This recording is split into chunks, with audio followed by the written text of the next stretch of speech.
범일안의 인사이드 아웃, 아름아름 스몰캡, 화요일 스몰캡을 잘 아는 리서치 아름의 김도윤 연구원입니다. 연구원님 안녕하세요. 안녕하세요. 반갑습니다. 요즘 테마장입니다. 테마장이 되면서 중소형주들 움직임 굉장히 활발하게 나타나고 있고요. 그리고 오늘 움직이는 섹터들 가운데서는 다시 한번 바이오 AI, 의료 AI 쪽 움직이고 있고요. 또 소프트웨어 이런 쪽에 상승세가 눈에 띄고 있는데 오늘 저는 눈에 띄는 게 또 알서포트라는 기업이 대표님께서 인터뷰를 좀 강하게 하시고 나서 주가가 이틀 연속 오르더라고요. 최근 스몰캡 동향 어떻게 보세요? 네, 사실 말씀 주신 것처럼 테마주 쪽으로 자금이 좀 많이 몰리는 것 같습니다. 그러면서 소외받는 기업들은 기업 펀더멘탈과 상관없이 좀 주가 하락이 좀 많이 나오고 있어서 개인적으로 좀 안타까운 모습도 좀 보이는데요. 네. 하지만 이런 와중에 좀 말씀 주신 것처럼 이렇게 알소프트가 아마 주말에 좀 이런 특집 뉴스가 좀 나왔던 것으로 알고 있습니다. 올해 들어서 이렇게 좀 답답하신 스몰캡 상장사 대표님들께서 라이온캠텍이라던가 엑셈이라던가 직접 좀 인터뷰를 해주시면서 기업 PR을 좀 해주신 것 같은데요. 올해 좀 그런 모습들이 좀 시장에 통하는 모습인 것 같습니다. 앞서 말씀드렸던 두 기업과 오늘 말씀 주신 알소프트 기업 주가 모두 좋은 모습 보이고 있는 것 같은데요. 사실 IR 담당자분들도 만나보면은 스몰캡 기업분들 중에서는 좀 답답해 하시는 분들이 많이 있습니다. 그런데 대표님이라는 아무래도 좀 이런 지위를 가지신 분이 나와서 소통을 해주시는 점에서 주주분들이나 시장에서 조금 반길 일이 아닌가 이렇게 좀 생각이 듭니다. 앞으로도 조금 이런 부분들 직접 소통해 주실 수 있는 부분들 있으시면은 직접 이렇게 소통해 주시는 모습도 너무 좋을 것 같고요. 다만 투자자분들 입장에서는 이게 좀 기존 주주분들의 탈출 루트로 활용되지 않도록 좀 실질적으로 앞으로 그 회사에서 약속해 주신 모습들도 좀 꾸준히 좀 보여주셔야 될 것 같습니다. 네, 그렇습니다. 정말 잘 투자할 수 있는 기반을 만들기 위해서 대표님들도 PR도 하시지만 그런 데에 대한 고민들이 있으신 것 같아요. 지금 말씀드린 알서포트 같은 경우도 자사주 매입 소각을 긍정적으로 검토하고 수출이라든지 매출 목표, 또 매출 시가총액까지 구체적으로 이야기를 하시면서 청사진을 그리고 있는데 이러한 것들이 실제 또 미래로 펼쳐질 수 있게끔 기업에서 열심히 해주셔야 된다라는 부분 강조를 해주셨습니다. 지난주에 또 김도윤 연구원님께서 말씀해주신 이노 시뮬레이션이 조회수가 잘 나왔어요. 관심이 조금씩 또 스몰캡에 대해서 높아지는 것 같은 기분이 드는데 오늘은 또 흥미로운 기업 나올까요? 보시죠. 제일테크노스 올해 사상 최대 실적 기대 원전 조선 모멘텀 확보. 제일테크노스의 비즈니스 이슈 알아보면서 이 종목을 선택하신 이유 들어볼게요. 네, 일단 실적이 좀 받쳐주고 있습니다. 실적이 좀 받쳐주는 가운데 앞으로 좀 전방 산업이 좋을 것으로 예상되는 원전 산업과 조선 산업 쪽에 좀 사업 부문을 가지고 있어서요. 그런 부분에서 조금 모멘텀을 기대해 볼 수 있겠다는 점에서 실적과 함께 좀 소개를 해드리게 되었습니다. 특히 하이데크라는 이제 그 데크 플레이트의 일종인 동사가 현재 판매 중인 제품이 한국수력원자력에 좀 단독으로 등록이 되어 있습니다. 네. 그렇기 때문에 현대건설 등의 납품 레퍼런스도 확보가 되어 있는 상황이고요. 앞으로 국내 원전공사 쪽이 좀 재개가 된다거나 해외 수주 쪽에 좀 총력을 기울이고 있는 것으로 알고 있는데 해외 수주가 됐을 때에도 독점 공급을 저희가 예상해 볼 수 있는 기업으로 실적적인 부분에서도 수혜를 좀 예상해 볼 수 있겠다 이렇게 말씀드릴 수가 있겠고요. 더군다나 좀 차세대 원전으로 평가받는 소형 모듈 원전에도 좀 적용될 수 있을 것으로 보여지기 때문에 조금 중장기적인 관점에서 봐주시면 좋을 것 같습니다. 네, 웨스팅하우스와 좀 소송하고 있는 한국수력원자력에 단독 등록돼 있는 하이데크. 하이데크라는 게 데크플레이트 종류인 거죠? 네, 맞습니다. 데크플레이트 하면 건설 쪽을 생각을 하실 텐데 조선과 원전 쪽에도 들어간다고 합니다. 자세히 알아볼게요. 제일테크노스의 사업 부문과 매출 구성 어떻게 되어 있을까요? 네, 일단 건축 부문, 조선 부문으로 좀 나눠서 공시가 되고 있습니다. 건축 부문 같은 경우가 한 74% 정도 예상 매출 비중으로 보고 있고요. 조선 부문이 26% 정도가 되겠습니다. 건축 부문에서는 주로 이 건축용 자재인 데크 플레이트를 판매를 하고 있고요. 최근에 좀 주목받고 있는 LRC 공법으로 제조한 기둥, 보호 이쪽 판매 쪽으로 좀 봐주시면 좋겠습니다. NRC 공법이라고 하면은 결국에는 기둥과 볼을 공장에서 좀 설치를 해서 현장으로 갖다 설치하는 그런 공법으로 봐주시면 좋겠고요. 뭐 공기 단축이나 원가 절감 이런 쪽에 좀 이점이 있어서 최근에 대형 물류 창고, 아파트 지하 주차장 쪽에 좀 도입이 되고 있습니다. 조선 부분에서는 현재 조선용 철판의 이제 표면 처리와 절단 가공 등의 임가공 작업을 좀 하고 있습니다. 표면 처리 같은 경우에는 이제 강제 물류 관리와 필요한 강제를 잘 고객이 원하는 대로 좀 가공해서 판매하는 업을 하고 있다 이렇게 봐주시면 좋겠고요. 2010년도부터는 베트남 쪽에 좀 조선 기자재 생산 공장을 특별히 법인을 설립해서 좀 보유하는 형태로 사업을 영위하고 있습니다.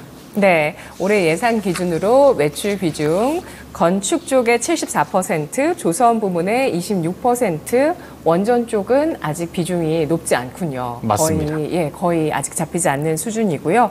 조선 기자재 생산 공장이 베트남에 있습니다. 데크플레이트의 개념을 좀 알아보겠습니다. 어디에 쓰이는지 알아보고 이 데크플레이트가 기존 합판 거푸집 대비해서 어떤 장점을 띠고 있을까요?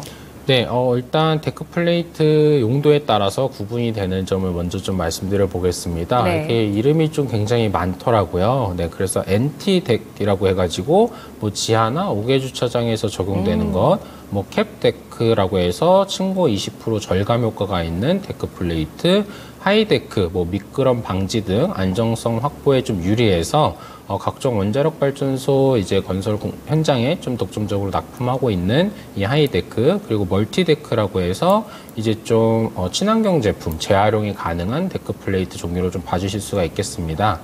사실 하이데크 같은 경우에는 원중 쪽으로 나가는 게 이제 건설 쪽에 좀 같이 매출이 잡히고 있어서 이 부분도 이제 말씀해 주신 김에 조금 직접 확인해서 알려드릴 수 있으면 좋을 것 같고요. 기존 합판 거푸집 사용에 대비해서는 좀 4가지 장점이 있습니다. 첫째로는 공사기간 40% 단축 효과가 있고요. 둘째로는 공사 비용을 좀 20% 이상 절감할 수 있는 부분이 있습니다. 또 표준화된 품질 유지가 가능하고 안전사고 최소화가 가능하다는 장점도 현장에서 좀 목소리가 들려오고 있습니다. 특히 데크 플레이트 기업들이 사실 이게 조금 의문점이 드시는 분들도 있으실 것 같습니다. 이 건설업황이 상반기에 좋지 않았는데 다른 건자재 기업들 아마 보시는 기업들 다들 있으실 텐데요. 그 기업들 실적은 좋지 않았는데 데크 플레이트 기업은 왜 이렇게 실적이 좋았냐 이런 부분들 충분히 의문을 가지실 수 있으실 것 같은데요. 상장사로는 뭐 덕신하우징, 윈하이텍 모두 상반기에 좋은 호실적을 기록을 했습니다. 사실 건설업종 전방 산업인 건설 경기가 둔화됨에도 불구하고 데크 플레이트 같은 경우에는 이제 건축물 바닥을 만드는 이 콘크리트 타설 때 이제 틀 역할을 했던 과거의 합판 거푸집을 조금 대체하는 용도로 봐주시면 좋겠는데요. 네. 이 합판 거푸집을 대체할 수 있는 앞에 말씀드렸던 4가지 장점이 있기 때문에 2019년도 연도별 착공 실적에서 차지하는 비중이 19% 정도에서 지난해는 22%까지 좀 올라왔다고 합니다. 이 합판 거푸집을 사용하면은 이제 건설 현장의 공정이 10단계로 좀 나눠서 진행이 되는데요. 이 데크 플레이트를 사용했을 때는 5단계 공정으로 조금 줄여서 이제 공사를 할 수 있다고 합니다. 최근에 인건비가 워낙에 많이 오르고 사실 인건비가 오른 것뿐만 아니라 이런 그 숙련된 숙련공들을 구하는데도 굉장히 어려움이 있기 때문에 데크 플레이트의 그런 채택이 좀 많이 적용이 되고 있는 것 같습니다. 특히나 최근에 이런 보호 없이 조금 설치할 수 있는 신규 공법에 대해서 현장에서 수요가 좀 있었던 것 같은데요. 안정성에 대한 이슈가 좀 제기가 되면서 오히려 이제 데크 플레이트 쪽에 그런 효율성과 안정성을 같이 좀 잡을 수 있다. 이런 좀 분석이 나오는 것 같습니다. 그러면서 이제 경쟁력을 인정을 받아서 국내 대형 건설사들의 공급을 하고 있는데요. 매출액 같은 경우에는 2020년도 672억 원, 2021년도 1,045억 원, 그리고 지난해 1,333억 원까지 좀 기록을 해서 증가하는 추세가 유지가 되고 있습니다. 그래서 사실 건설업황이 조금 좋지 않았음에도 이 데크 플레이트 신공법과 관련된 채택이 늘어나면서 관련된 업종들의 관련된 기업들의 실적이 모두 좋았다라는 점, 다른 건설 건자재 업체들과 조금 구분될 수 있는 점이다라고 말씀드릴 수가 있겠고요. 이런 부분들 사실 아직도 채택률이 22% 정도로 낮기 때문에 앞으로 충분히 더 좋아질 만한 여지도 있다는 점 같이 말씀드릴 수가 있겠습니다. 국내 이제 경쟁사는 동사를 포함해서 총 9개 업체 정도로 좀 확인이 되는데요. 그 9개 업체 중에서도 동사처럼 꾸준히 우상향하는 모습을 보여주는 기업이 결국에는 시장에서 살아남을 것으로 보이기 때문에 이런 기업들에 조금 더 주목을 해봐 주시면 좋을 것 같습니다. 네, 여타 데크플레이트 기업보다 차별적으로 우상향되고 있다고 하시는 건 실적 말씀이신 거죠? 네, 맞습니다. 네, 실적이시고 그리고 이 데크플레이트 채택률 같은 경우는 어느 분야? 전체 이제 연도별 예. 착공 실적에서 차지하는 비중이라고 합니다. 건설 분야라고 보면 될까요? 맞습니다. 전체에서. 그렇군요. 건설 쪽에서 이 거푸집보다 기존의 합판 거푸집보다 데크 플레이트로 또 전환되고 있는 모습을 보여주고 있고요. 데크 플레이트 자체가 지금은 건설 쪽 위주로 설명을 드렸지만 조선이나 SMR까지 확장성이 있다는 부분들 긍정적이고요. 실적을 보면은 또 더 드라마틱해서 잠시 후에 좀 더 체크를 해보도록 하겠습니다.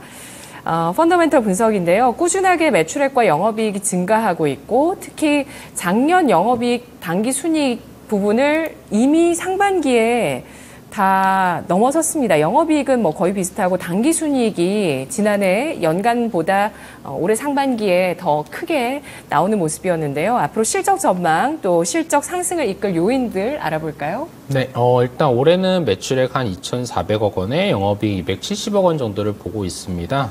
동사 시가총액을 감안해서 봐주시면은 상당히 좀 저평가되어 있다는 부분 말씀드릴 수가 있을 것 같고요. 이게 사상 최대 실적이란 말씀이시잖아요. 맞습니다. 예. 네, 그렇게 되면서 이제 연간적으로 봤을 때 상반기에 말씀 주신 것처럼 작년에 이제 그 거의 상응하는 그런 실적을 내놓았다는 점 말씀드릴 수가 있겠고요. 네. 하반기로 간다고 특별히 뭐 감소할 만한 요인 없다는 점을 좀 말씀드릴 수 있을 것 같습니다.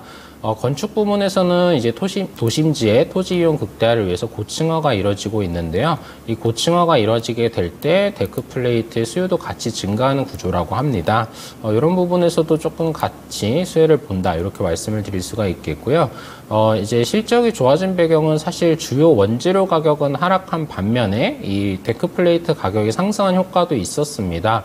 앞으로 원자재 가격 어떻게 움직이는지 영광성재라는 가격도 좀 봐주시면 좋을 것 같고요. 조선업 같은 경우에는 이제 그 철판들 뭐 가공하고 인가공해서 지금 공급을 하고 있는데요. 슈퍼사이클 진입으로 선박 수요 증가가 예상되면서 이에 따른 수혜가 기대되면서 양 사업 부문 모두 조금 호실적 기록하는데 기여할 것으로 보여지고 있습니다. 네, 영업이익률도 계속 좋아지고 있습니다. 두 자릿수 넘게까지 좋아지는 모습을 보였고 지난 분기 2분기에는 16%까지 영업이익률이 상승하는 모습을 기록했는데요. 이렇게 예상 실적, 그러니까 뭐 PR을 계산할 때 당기 순이익 기준으로도 할 수 있지만 영업이익 기준으로 계산하실 때도 있더라고요. 네, 맞습니다. 어떨 때 영업이익 기준으로 PR을 계산을 하세요? 네, 저는 사실 영업이익을 더 보는 게 어떻게 보면 맞지 않나 이런 생각도 좀 드는데요. 네. 왜냐하면 영업이익 아래에서 이제 그 기타 영업 외의 수익이나 손실이 타서 순이익이 나오게 되는데요. 뭐 거기에는 이제 일회성으로 뭐 주식 관련된 보상 비용이라든가 뭐 전환사채가 많은 기업인데 주가가 올랐다 그래서 뭐 파생상품 평가 손실 이런 게 좀 타기도 하거든요. 그런 게 사실 현금 지출이 있는 게 아니다 보니까 제 생각에는 영업이익단에서 좀 봐주시는 게 영업에서 뭐 영향이 크지 않다면 모르겠지만 영업이익을 좀 봐주시는 것도 말씀 주신 것처럼 좋을 것 같습니다. 네, 그래서 내년 예상 영업이익 기준으로 봤을 때 현재 시가총액을 계산하면 2배 수준. 네. 네, 3배도 안 됩니다. 그런 주가 움직임을 나타내고 있는데요. 탑다운 분석 들어가 보겠습니다. 전 세계 선박 발주량의 상당수를 담당하고 있는 국내 조선사들, 그에 따른 낙수 효과도 예상이 될 수밖에 없을 것 같은데 이 제일테크노스가 납품하는 선박용 제품 어떤 게 있는지 보고요. 전망까지 해주시죠. 네, 일단 동사 같은 경우에는 현대, 미포조선 등의 컨테이너선 위주로 좀 수혜 강도가 강하다 이렇게 좀 봐주실 수가 있겠습니다. 뭐 선박이나 철강 구조물 등의 제작에 필요한 강판과 형강을 절단 및 가공해서 납품하고 있는 그런 사업 부문으로 봐주시면 좋겠고요. 네. 국내 조선사들의 1분기 기준으로 전 세계 선박 발주량이 한 44% 정도를 수주했다고 합니다. 세계 시장 점유율 1위를 기록을 했고요. 그중에 HD 현대그룹 계열사인 HD 현대중공업 현대중공업, 현대미포조선, 현대삼호중공업의 수주 점유율이 79.1%입니다. 동사의 주요 고객사가 수주를 잘 했다. 이 정도로 좀 말씀을 드릴 수가 있을 것 같고요. 특히나 현대미포조선 중에서 동사의 좀 수혜 강도가 큰 컨테이너선이 차지하는 비중이 158척 수주 중에서 63척으로 40%를 좀 차지를 했다는 점도 말씀드릴 수가 있겠습니다. 동사 일감이 좀 많이 있을 것이다. 이 정도로 좀 말씀드릴 수가 있겠고요. 실제로 동사의 조선 부문 매출액이 21년도 361억 원에서 지난해 505억 원, 올해 상반기 382억 원을 기록해서 고객사와 동반 성장이 확인되고 있다는 점도 조금 편안하게 볼 수 있는 근거가 될 것으로 보여지고요. 클락슨 신주성가 지수가 이제 선박 수요를 확인할 수 있는 지표라고 하는데요. 2022년 11월 이후로 10개월 이상 상승하고 있다고 합니다. 신주성가 지수가 30주 이상 상승한 경우가 올해를 포함해서 총 5번에 불과하기 때문에 슈퍼사이클이다라는 분석이 좀 나오고 있는데요. 이런 쪽에서도 수혜가 가능하다 정도로 좀 말씀을 드릴 수 있을 것 같습니다. 네. 그렇군요. 이렇게 긍정적인 조선 업황을 기록하고 있는 가운데 제일테크노스가 담당하고 있는 영역은 바로 그 선박에 들어가는 철강 강판을 자르고 형광을 자르는 그런 제품을 만든다고 합니다. 근데 컨테이너선을 유독 이렇게 얘기를 하신 걸 보면은 이 기업이 벌크선 쪽보다 컨테이너선 쪽에 수주가 더 많은 건가요? 네, 그런 것 같습니다. 네, 그렇군요. 제가 10월에 조선사 견학 가려고요. 정말요? 그래서 배도 실제로 한번 저 처음 보거든요. 네. 구경하러 가려고 하는데 알겠습니다. 네. 이게 제일 테크노스 건가? 이렇게 한번 상상을 해봐야 될 것 같아요. 네. 미래 트래킹도 들어가 보겠습니다. 아직은 올해 예상 매출액 기준으로 봤을 때 원전 비중이 없거든요. 그렇잖아요? 네, 사실 그 원전이 건설 안에 들어가 있어가지고 따로 공시를 안 해주고 있습니다. 네. 따로 공시가 안 되는 거군요. 네네. 그럼 원전 쪽에 납품은 하고 어쨌든 있습니다. 되어 있는 상황이고 네. 건설, 건축 쪽에 이 비중이 들어간다고 합니다. 글로벌 원전 시장 전망을 좀 해보도록 할게요. 제일테크노스의 수혜 어느 정도일까요? 네, 일단 하이데크 같은 경우에는 2006년도부터 삼성물산과 현대건설이 수주받은 신월성, 신고리 1에서 6호기, 아부다비 1, 2호기, 신울진 1의 2호기, 신한울 1의 2호기 등에 공급한 레퍼런스가 있습니다. 한국수력원자력에 좀 단독 등록되었으며 원전 수주 시 독점 공급하고 있다라고 말씀을 못 드리지만 저희는 독점 공급하고 있다고 추정할 수 있는 근거를 확보한 상황이고요. 그렇기 때문에 수혜 강도는 굉장히 강하다라고 말씀을 드릴 수가 있겠고 원전 시장 규모 같은 경우에는 17년도 약 1,000억 달러에서 2026년까지 연평균 10.4% 성장할 전망이라고 합니다. 하지만 워낙에 좀 정치적인 이런 이슈들로 통해서 시장의 좀 변동성이 클 수 있지만 현재로서는 긍정적으로 볼 수 있다라는 부분으로 볼 수 있겠습니다. 특히나 향후에 좀 소형 모듈 원전인 SMR에도 적용될 수 있다라는 점 같이 말씀드릴 수가 있겠습니다. 네. 다른 기업들 같은 경우는 그 수주 잔고를 많이 가져와 주셔서 보여주셨거든요. 근데 이 기업은 수주 잔고는 얘기 안 해주시네요? 맞습니다. 사실 수주 잔고가 있다는 것을 저도 이제 들어오기 전에 반기 보고서에서 확인을 했는데요. 네. 작성한 연구원이 보고서에 넣어놓지 않아서 제가 좀 확인이 늦어서 다음 주에 좀 한번 다시 좀 확인해서 말씀드리도록 하겠습니다. 네. 누구나 다트에 들어가시면 분기 보고서에서 확인할 수 있는 거죠? 맞습니다. 예. 그래서 이 제일테크노스 관심이 가신다면 한번 분기 보고서도 뜯어보시면 좋을 것 같고 그 안에서 수주 잔고 찾아보시면 좋을 것 같은데요. 의외인 게 원자재 가격이 이 기업이 부담이 없다는 게 의외예요. 이 부분만 조금 더 자세히 설명을 해주실까요? 네, 사실 이번에 그 반기 보고서에 제가 그 원재를 하나하나 보진 않았는데요. 주요 원재료 중 하나가 가격이 오히려 하락했다라고 합니다. 그런 부분이 좀 반영될 수가 있겠고, 만약에 상승을 하게 되더라도 사실 동사의 하이데크, 데크플레이트 같은 경우에는 B2C가 아니라 B2B 위주라고 합니다. 그래서 주문을 받아서 생산을 해서 납품을 하는 구조라고 되어 있기 때문에 사실 재고적인 부분에서 좀 리스크가 적다. 이런 부분을 좀 말씀드릴 수 있을 것 같습니다. 예. 그리고 원전 같은 경우는 아직은 그동안은 이제 대선 하고 나서 원전 신르네상스 이런 기대감이 굉장히 많았지만 아직은 뭐 수주는 있지만 또 잡음도 많이 있어서 주가가 또 워낙 무겁습니다. 근데 원전 기자재 쪽도 사실은 원전 대형주를 따라가기 때문에 큰 모멘텀을 받지 못하는 상황인 건 분명하거든요. 네. 근데 이 원전 관련 주들이 주가가 언제쯤 좀 자유롭게 탄력적으로 오를 수 있다고 보실지 이 부분도 좀 의견 주시면 어떨까요? 일단 그동안 히스토리가 정말 좀 엄청났던 것 같습니다. 뭐 처음에 정책이 처음 나왔을 때는 뭐 제 기억으로 막 3배, 4배 오른 기업들이 뭐 좀 많이 나왔던 걸로 기억을 하는데요. 이번에는 이제 기대감만으로는 좀 힘들 것 같고요. 실제로 공사에 들어가거나 뭐 해외 쪽에서 유의미한 수주가 들어와야 될 것 같습니다. 네, 알겠습니다. 투자 포인트 4가지 정리하면서 주가 전망 해볼까요? 네, 건설 경기 부진에도 상반기 실적 좋았다라는 점 말씀드릴 수가 있겠고요. 주력 제품인 데크플레이트 시장 성장성 보인다라는 점 말씀드릴 수가 있겠고요. 하이데크 같은 경우 한국수력 원자력 단독 등록되어 있다는 점 말씀드릴 수가 있겠고요. 조선 쪽 슈퍼사이클 수혜가 가능하다는 점 말씀드릴 수 있겠습니다. 적정 주가 올해 예상 EPS 2,200원에 타겟 7배 적용해서 15,400원으로 제시해 놓았습니다. 네. 자, 다음 기업도 있습니다. 오늘의 두 번째 스몰캡 확인해 볼게요. 엑시콘 비메모리 테스터 국산화 기업 가치 재평가 기대입니다. 비메모리 테스터가 국산화되면서 이 관련한 기업 가운데서 실적이 좋아지는 기업 꼽아주셨습니다. 엑시콘의 비즈니스 이슈 알아볼까요? 네, 비메모리 테스터를 아직 시장에 진입하지 못했습니다. 국내 기업들이 아직 진입하지 못한 시장이지만 동사가 최초로 도전하고 있다는 점에서 오늘 좀 말씀을 드릴 수가 있을 것 같고요. 비메모리 반도체 테스터 같은 경우에는 결국 메모리 테스터 시장보다 약 4배 정도 큰 시장입니다. 실제 어드반 테스트 같은 경우에는 매출이 5조 원 정도로 이제 비메모리 테스터 쪽이 한 80%, 메모리 테스터가 한 20% 정도가 나오고 있는데요. 비메모리 쪽 비중이 높은 글로벌 주요 테스터 업체들 매출 총이익률이 50% 수준입니다.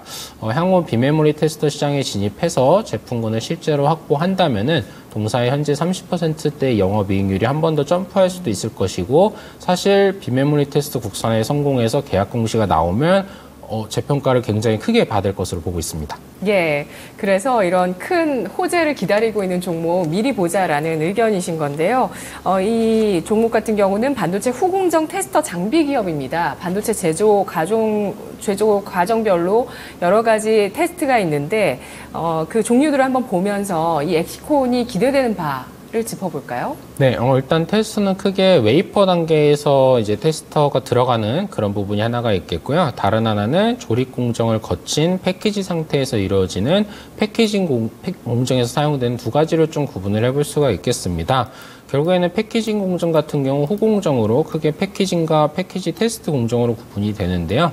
완제품 형태를 갖춘 후에 검사를 하기 때문에 파이널 테스트라고도 저희가 좀 지칭하고 있습니다. 네. 웨이퍼 테스트 같은 경우에는 결국 불량된 칩이 불필요하게 패키징되는 것을 방지하는 것이고요. 패키지 테스트 같은 경우에는 그 패키징 과정에서 발생한 불량품이 출하되지 않도록 막는 것이다. 이렇게 좀 말씀을 드릴 수가 있겠고요. 동사는 차세대 성장 동력으로 이제 웨이퍼 단에서 검사하는 비메모리 반도체 검사 장비 국산화까지 현재 통해서 제품 포트폴리오를 기존의 메모리 테스트에서 비메모리 반도체 테스터로 확대해가고 있다는 점 말씀드릴 수 있겠습니다. 네, 비메모리 반도체 테스터가 시장도 더 크고 마진도 높다라는 점 앞서서 짚어주셨는데요. 사업 부문별 실적 알아보고요. 또 이 종목의 재무 구조 분석해 보겠습니다. 네, 일단 사업 부문 같은 경우에는 메모리 테스터, SSD 테스터, 비메모리 테스터로 구분이 됩니다. 올해 기준으로 메모리 테스터가 49%, SSD 테스터가 49%, 비메모리 테스터가 2%로 추정이 되고 있고요. 앞으로 비메모리 테스터 매출 비중이 늘어나면서 평가가 가능할 것으로 보고 있습니다. 재무 상황 같은 경우 자산 규모 1,660억 원 정도 하는 회사인데요. 부채가 185억 원에 불과합니다. 현금 및 현금성 자산만 303억 원 정도이고 금융차익금 50억 원이 안 될 정도로 재무 구조가 정말 찾아보기 힘들 정도로 우량하다. 이렇게 좀 말씀드릴 수 있을 것 같습니다. 네, 그렇군요. 자, 그렇다면은 이제 비메모리 테스터에 대해서 분석을 해봐야 되겠습니다. 탑다운 분석인데요. 메모리 테스터 대비해서 시장도 넓고 마진도 뛰어납니다. AI 시대가 도래하면서 반도체 수요가 폭증하고 이에 따라서 특히 비메모리 쪽에 대한 관심 높아지고 있는데요. 여기에 또 DDR4에서 DDR5로 전환되면서 이 기업이 입는 수혜도 있다고 하는데 앞으로 수요 예측을 해볼까요? 네, 일단 대표적인 테스트 장비 기업인 그 일본의 어드반테스트나 미국의 테라다임 매출액은 각각 연해 4조에서 5조 원 정도이면서도 매출 네. 총익률이 50%에 달았는데요. 바꿔 말하면 독점 구조라고 좀 국내 기업들에게 어떻게 보면 갑의 위치에서 이익을 좀 취하고 있습니다. 슈퍼을이네요. 네, 맞습니다. 네. 그래서 실제로 이런 테스트들이 굉장히 비쌉니다. 한 대에 30억 원, 최대 40억 원까지도 호가하고요.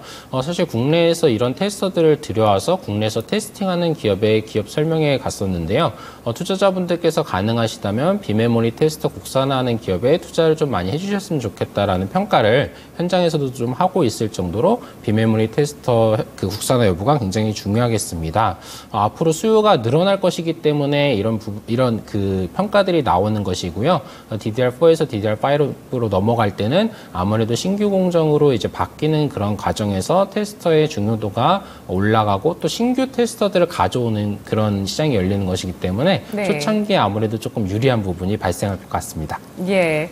비메모리 국책과제도 진행되고 있다고 합니다. 이 중에서 좀 중요한 부분만 짚어볼게요. 네, 수년 동안 실제로 장비 개발 진행을 해왔습니다. 2020년도 국책과제로 CIS 테스터 개발을 시작했고 최근 개발이 완료된 것으로 파악됩니다. 또한 2023년 4월부터 DDI 테스터까지 국책과제를 받아서 진행하고 있습니다. 네. CIS와 DDI만으로도 현재 인력이 부족한 상황으로서 이 두 가지 제품에 집중을 하고 있고요. 향후 범용 테스트 장비 기반으로 뭐 AP나 PMIC, 전력 반도체까지도 비메모리 반도체 테스터를 확보할 계획을 가지고 있습니다. 네, 이렇게 핵심 키워드들 다 나오니까 더 궁금한 부분들을 더 쉽게 찾아볼 수 있는 것 같아요. DDI, 그리고 CIS, 또 일본 기업, 미국 기업 어떤 일 하는지, 어떻게 실적 나오는지 한번 추적해보면 좋을 것 같고요. 따라서 이제 엑시콘, 새로운 반열에 올라서기 딱 눈앞에 두고 있는 기업입니다. 4가지 투자 포인트, 주가 전망까지 해주시죠. 네, 일단 규격이 바뀔 때마다 수혜가 가능하기 때문에 2025년도까지 DDR5 전환기에서 수혜가 가능하다는 점 말씀드릴 수가 있겠고요. 삼성전자 SSD 테스터 솔밴드로서 수혜 정도가 클 수 있다는 점 말씀드릴 수 있겠습니다.